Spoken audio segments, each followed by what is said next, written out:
It's the Martin and Lewis Show.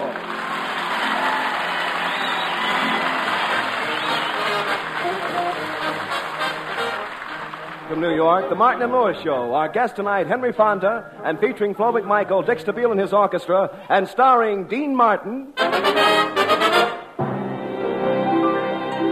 You came to me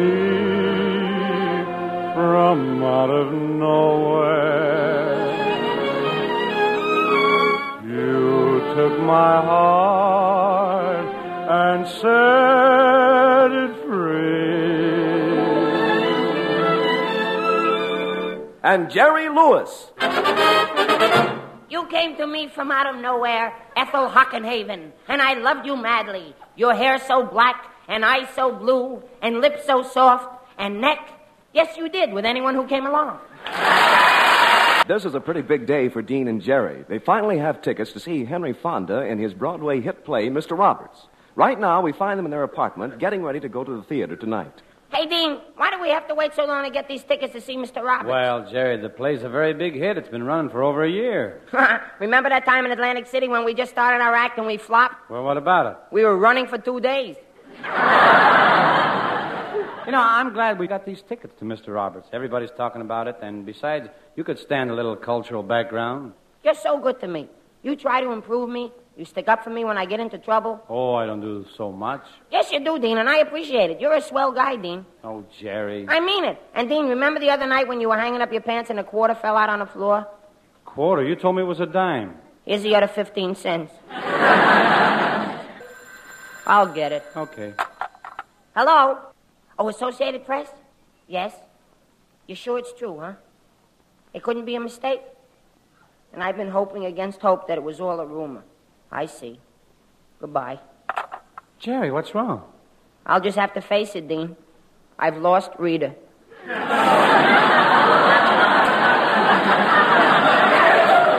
Well, buck up, little man. Maybe you'll meet another beautiful princess on the way to the theater tonight. I'm dressed and waiting. How do I look? Well, let's see, Jerry. Ooh, you look divine. I know. I'm lovely. I'm engaged. I use Chiron. Oh, come on, let's hurry. I can't wait to get to the theater and see Mr. Fonda do that dramatic acting stuff. Okay, but first take off that shirt and put on a clean one. What for? Never mind. I'll bet Mr. Fonda would put on a clean shirt if he were coming over to see you. All right, Dean, I'll change. But it seems a shame to send a shirt to the laundry with 4 days' mileage left in it. Oh, now hurry, Jerry. We've only got 15 minutes to get to the theater.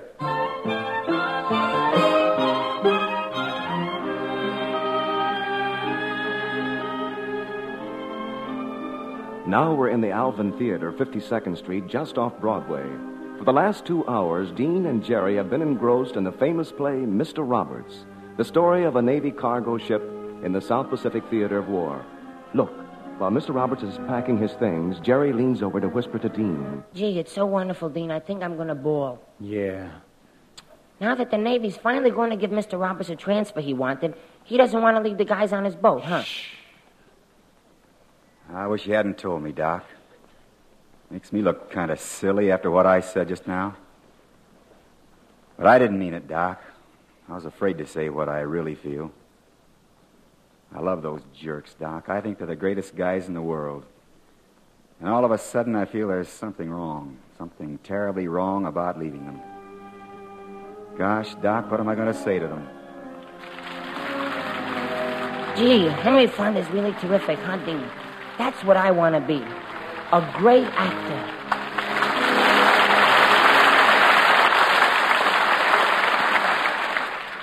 Wow, Jerry, what a play, huh? What dramatic moments. Yeah, the most vibrant, spine-tingling moments I've ever spent in the American theater. Really spine-tingling, huh? Yeah, I felt just like somebody dropped a live frog down inside my shirt. Quiet, Jerry. You'll shock these sophisticated people. Dean, it's tough trying to get through this mob of people. Well, we'll be out of it in a few minutes. I've never been so tightly packed in my life. I can't get my arms up from my sides. It's horrible. It's torture. It's excruciating. All right, Jerry. What can I do about it? Will you scratch my nose? All right, there. Now, let's slip into this drugstore until the crowd lets up, Hey, mister! Hey, mister! Me? What do you want, kid? Aren't you the man who was sitting in front of me in the theater? Yeah, that was me. Well, how about reaching inside of your shirt and give me back my frog? Okay, kid, here's your frog. Jerry, everybody in the drugstore is looking. Come on, let's sit down here at the fountain. I'm thirsty. Okay, sure. All right, Jerry. Now let's try it again. And remember, on the stool, not between them. Jerry, you're a real problem. Sometimes I don't know what I'm going to do with you. What you're going to do with me? Don't do anything with me. I'll get along by myself. I don't need you or the nightclub act or anything. I'll get a big dramatic job like Henry Fonda. Yeah, I'll open in a new play and right here on Broadway. And the reviews will come out and they'll say Jerry Lewis opened on Broadway last night without Dean Martin. And he... Dean? Yeah? Can I have my old job back?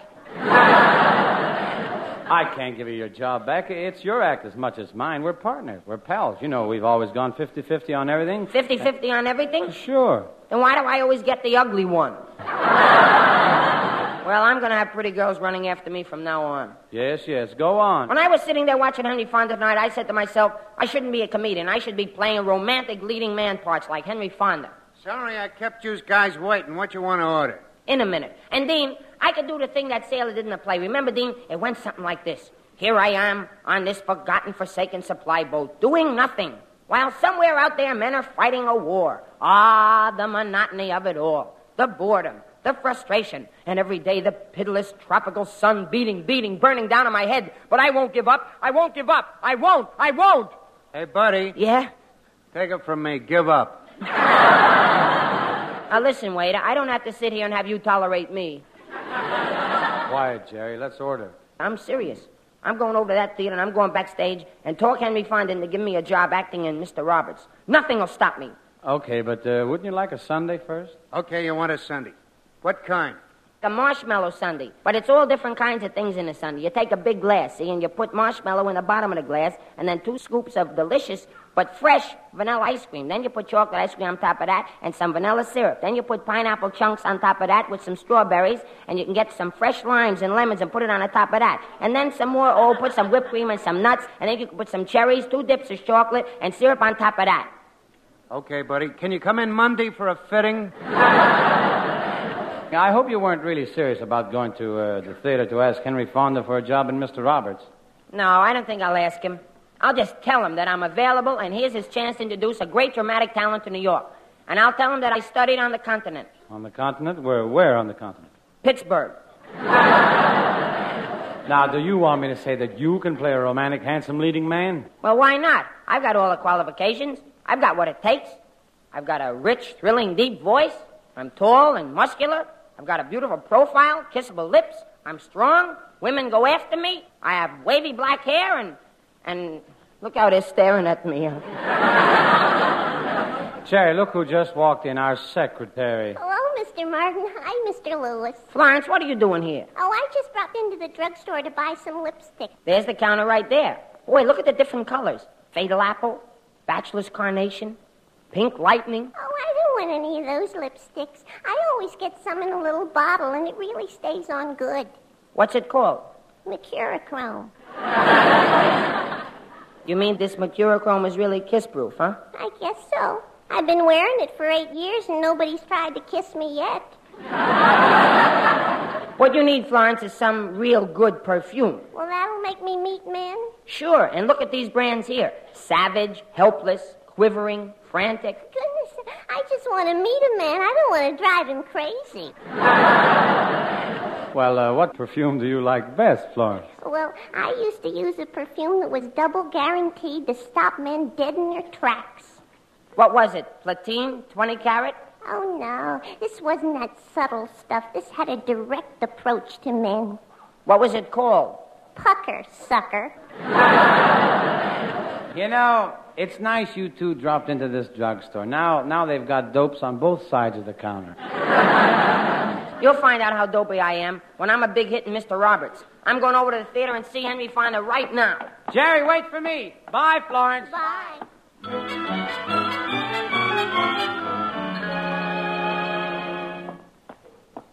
Hey, Dean, that must be Mr. Fonda's dressing room down the hall here. It's got a star on it. Yeah. How are you going to introduce yourself to Mr. Fonda? Introduce myself? Why, he'll remember me from the last time he saw me on Broadway 4 years ago. Maybe so, but 4 years is a long time to remember a shoe shine. Well, besides that, Mr. Fonda was over at the Copacabana the other night when we were working. Don't you worry. Come in. Mr. Fonda? Yes?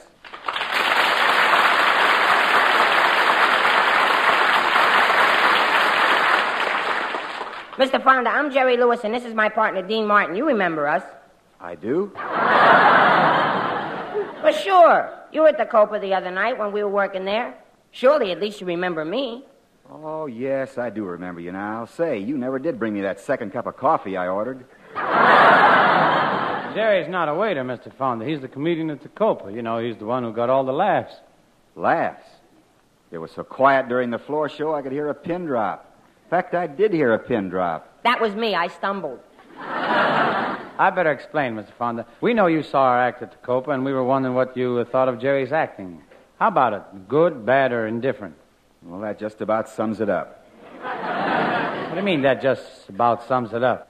Yes, some of it was good, some of it was bad, and I was indifferent. You can't kid me about my acting, Mr. Fonda. I came here to ask you for a job of Mr. Roberts. Yeah, but Jerry's a great comedian, Mr. Fonda, but I've been trying to tell him he's not qualified to play dramatic roles. How did you get started? Well, first I acted in college and in little theaters, and then I studied a year at the Champs-Élysées Académie pour d'Artistes. Well, where's that? In Pittsburgh. I don't get it. Why would they have a school for actors in Pittsburgh? Oh, I don't know. I guess everybody likes smoked ham. Everybody likes smoked ham. I'll do the jokes, Henry. Have you had any experience in the theater at all, Jerry? Have I had any experience in the theater? Why, once I was sitting next to a girl in the balcony of Low State. Jerry. What? That isn't exactly the kind of experience I meant, but I think I'd like to hear the rest of this one anyway. Well, it was a balcony of Low State Theater, see? And this girl was a real woman of the world type. Yeah? The kind who preys on men. Yeah? And she rode me for my bag of popcorn. Now, Jerry, that's idiotic, moronic, stupid, and impossible. Pardon me, Mr. Fonda. What were you going to say? Well, only that I wonder if it could be the same girl who got me for a box of Cracker Jack last week in the Paramount balcony. Well, I'd appreciate it if you'd help me convince Jerry he's not ready for dramatic parts, Mr. Fonda. I don't see why he should bother. I heard you fellows did a good job in that picture, My Friend Irma. Why don't you stick to comedy? Oh, I don't care much about going back to Hollywood now that Rita Hayworth has married that comic strip character. Jerry, I keep telling you, the alley she married isn't alley-oop. You're just telling me that. And I won't go back to Hollywood. I want a job of Mr. Roberts. See, Mr. Fonda, if you could just give him any kind of a small part. The cast is filled. There isn't a thing I could say. I've got an idea. You see, the play's Yeah, it's about a Navy supply ship, and the fellas in the crew have a goat for a mascot, and there's only one girl in the cast. Got a part in mind that you could play, Jerry. Something special. Oh, no, Jerry Lewis plays no girls. It's not the role of the girl. Oh, good, good. Which part is it? The goat. Me play a goat? That's right. Mr. Fonda? Yes? Are you for real? You wouldn't play the goat on stage. Our goat's supposed to bleed off stage a couple of times, and it's hard to get it to bleed at the right time. Well, I'll tell you one thing, Mr. Fonda. I wouldn't play a goat for anything in the whole world. Not anything. Oh, it's an easy part, Jerry. You ought to consider it. Absolutely not a chance. You only have to bleed in one act. Absolutely no goat And parts. it pays $100 a week. Absolutely. Say, that's not bad. Well, Jerry, while you're trying to decide whether you're going to be a leading man or a goat, I'd better sing my song right now, huh? What's the name of it, Dean? Hey, you're adorable. I know. And B, I'm beautiful. And C, I'm captivating. Gee, that was swell singing, Dean. Yeah, it was wonderful. Yeah, and I've been thinking it over. I'm not going to play the part of a goat for you or anybody else. I want to play romantic leads like you do in pictures. Jerry, you're mistaken about that. I never get the girl in pictures. You don't? No. It's been that way all my life. Why, when I was a kid, I was awful shy. The least little thing that reminded me of a girl embarrassed me. It did? I'll say. I used to blush every time I pick up a Coca-Cola bottle. I was pretty bashful, too, Mr. Fonda. I never asked a girl for a date until I was 18 years old. How did that happen? Oh, I don't know. We were sitting on a sofa one night necking, and it just occurred to me. Gee, Mr. Fonda, if you were bashful, you must have had trouble getting dates. I sure did, Jerry. I can remember my very first date. My rival was the freshest boy in town. Of course, I was pretty scared. The girl's name was Daisy Bell. She was the prettiest girl around. I'm afraid her mother didn't think very highly of me. going to the barn dance, Daisy Belle. So am I, Ma. This should be the best barn dance of the season. Yes, I hear they've hired Zeke Martin and his fiddling five. Daisy May, who's taking you to the dance? Well, I can't decide between Hank, Fonda, and Jerry Lewis. Hank is sweet and he's so reliable. The kind of man a girl can lean on. Well, what about Jerry Lewis? He keeps leaning back.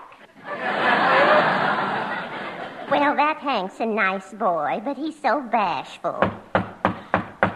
Oh, someone's at the door. I'll go see who it is. Oh, gee, it's you, Hank. How'd you ever get up nerve enough to knock on the door? I didn't. I hid out in the bushes and poked it with a long pole. Well, come on in. Oh, Daisy Belle, I'm so awkward and clumsy. I better not. I better wait outside. Oh, nonsense. Come on into the parlor. All right.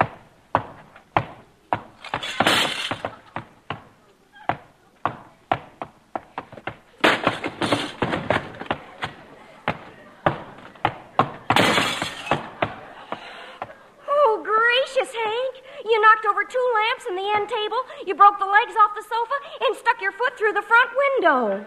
Oh, shucks, I was hoping you wouldn't notice. I'm surprised you came at all, Hank. You were supposed to take me to the barn dance last year, and you didn't show up. Well, last year the dance was on a Monday. What's Monday got to do with your not showing up? Well, I don't think it's decent for a fellow to call on a girl when her washing's hanging on the line. Gee, Hank, you mustn't be so bashful and shy around me. Pretend I'm an old friend. Forget I'm a girl and just pretend I'm a fellow. Okay. Care for a chew of tobacco? Hank, did you come over to ask me to go to the dance? Well, I was... It's me, Daisy Belle. Dynamite Lewis. Let me in. Okay, Jerry. Hiya, Daisy Belle. Say, you're looking more gorgeous than ever. You're the cream of my coffee, and I'm ready to start stirring. Oh, Daisy Belle, open the icebox door. Of course, you'll have to cool me off tonight.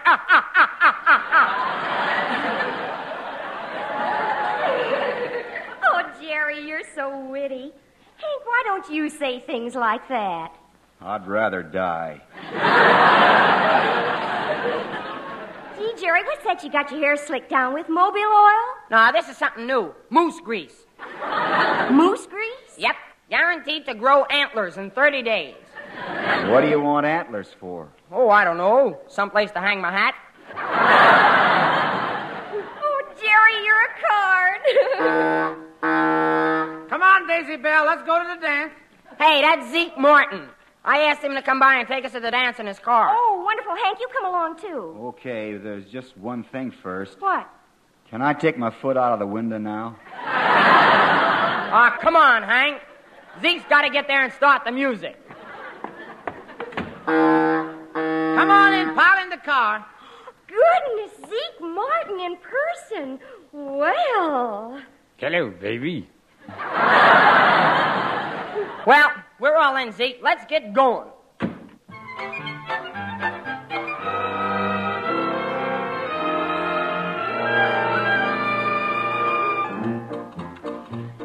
Looks like we got Zeke here just in time. Oh, come on, Hank, let's dance. Put your arm around me. There. Isn't dancing fun? Yeah. Dancing's kind of like hopscotch, ain't it? Gee, seems like it's mighty crowded on this dance floor. Oh, there's one dancer that's causing the trouble, and Zeke Martin's talking to him right now. Now, look, I told you before, you're taking up the whole dance floor, and you're always bumping into everybody. I didn't mind you coming to the dance, but there are other people trying to dance, too. Now, I'm sorry, but I got to ask you to go.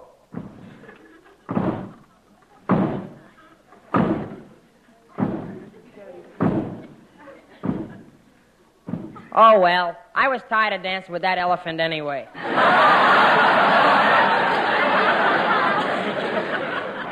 Gee, this is a real barn dance, all right. Look, up above is the hayloft. Maybe you'd take me up to see that hayloft after a while, huh, Hank? Not me.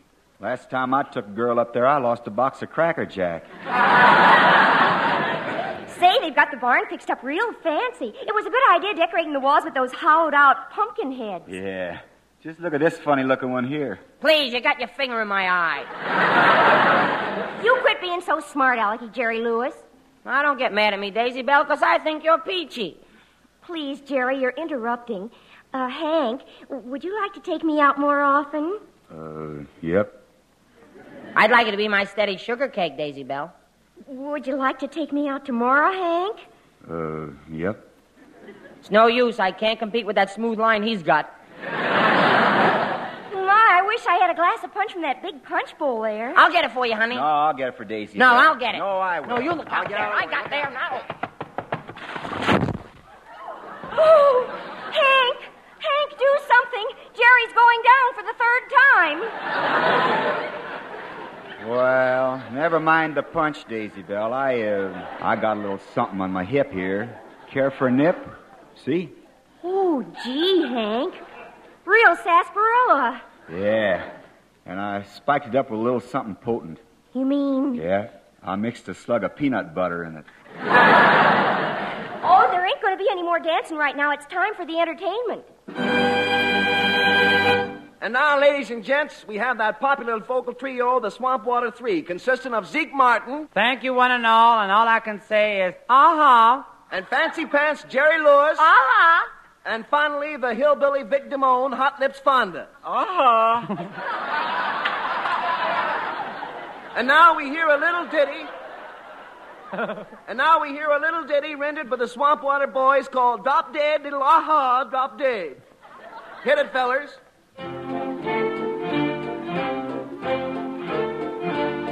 Drop dead, little darling, drop dead. I need you like a hole in the head. Get lost and get you gone. I'm no longer your Don Juan. Drop dead, little darling, drop dead. Come on, Hank, let's sing. Drop dead, little darling, drop dead. I need you like a hole in the head. Drank my liquor, spent my dough, but you still said no, no, no. Drop dead, little darling, drop dead. Drop dead, little darling, drop dead. I need you like a hole in the head.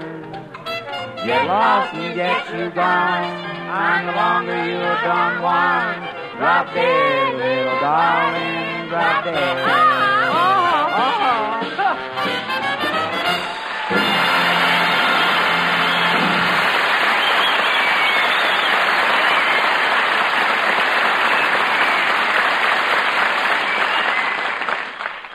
Well, that was fun, Mr. Fonda. Well, Jerry, that little sketch we just did should sure convince you that I've never been the romantic type. Yeah. Were you really that bashful, Mr. Fonda? Sure. If I were Artie Shaw, I'd still be going steady with my clarinet. Now, how about changing your mind again, taking the goat part in Mr. Roberts? No, I guess not. I take the part too seriously. I'd even try to grow whiskers. Well, couldn't you do that? No, Jerry couldn't grow whiskers. He's too young. Why, it takes him until 10 o'clock to get a 5 o'clock shadow. Thanks for trying to help us anyway, Henry. Always glad to help a couple of fellow thespians. Good night, boys. Good night, Hank. Good night, folks. See you next week. Bye.